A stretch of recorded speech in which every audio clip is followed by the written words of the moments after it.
આદિપુર શહેરના મુખ્ય રસ્તાઓ વરસાદ પહેલાં બિસ્માર તો હતા, પરંતુ ભારે વરસાદ પડતાની સાથે રસ્તાઓ આખરે ચારણીની હાલતમાં ફેરવાઈ ગયા. ઠેર ઠેર મસમોટા ભૂવા પડ્યા છે. ક્યાંક અકસ્માત તો ક્યાંક લોકોને અસ્થિભંગની ઈજા થાય તેવા એંધાણ છે. ગાંધીધામ બ્યુરોનો એક વિસ્તૃત અહેવાલ.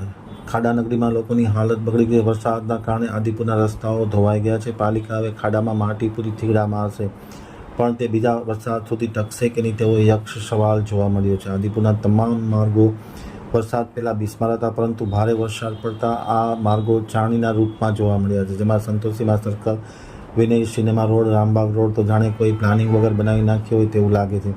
આખા ગુજરાતના રસ્તાઓની ખરાબ હાલત છે, ત્યારે ખાસ કરીને આદિપુરના રસ્તાઓની હાલત ભયંકર ખરાબ છે. ઠેર ઠેર મસ્ત મોટા ભૂવા પડી ગયા છે, ખાડા ખડબા થઈ ગયા છે. ગમે ત્યારે કોઈ અકસ્માત થાય, અગર તો અસ્થિભંગની ઈજા થાય તેવા દાખલાઓ હવે દૂર નથી. આદિપુર અને ગાંધીધામનો દાખલો જોઈએ તો રસ્તાઓ રિસર્ફેસ થયાને 2-4 મહિના થયા હશે, ત્યાં આજે વરસાદમાં રસ્તાઓની હાલત અત્યંત ખરાબ થઈ ગઈ છે. રસ્તાઓ બિસ્માર બની ગયા છે. તાત્કાલિક અસરથી વરસાદ વિરામ લે ત્યારે રસ્તાઓ પર મરામત કામ થાય તેવી માંગણી ઉઠવા પામી છે.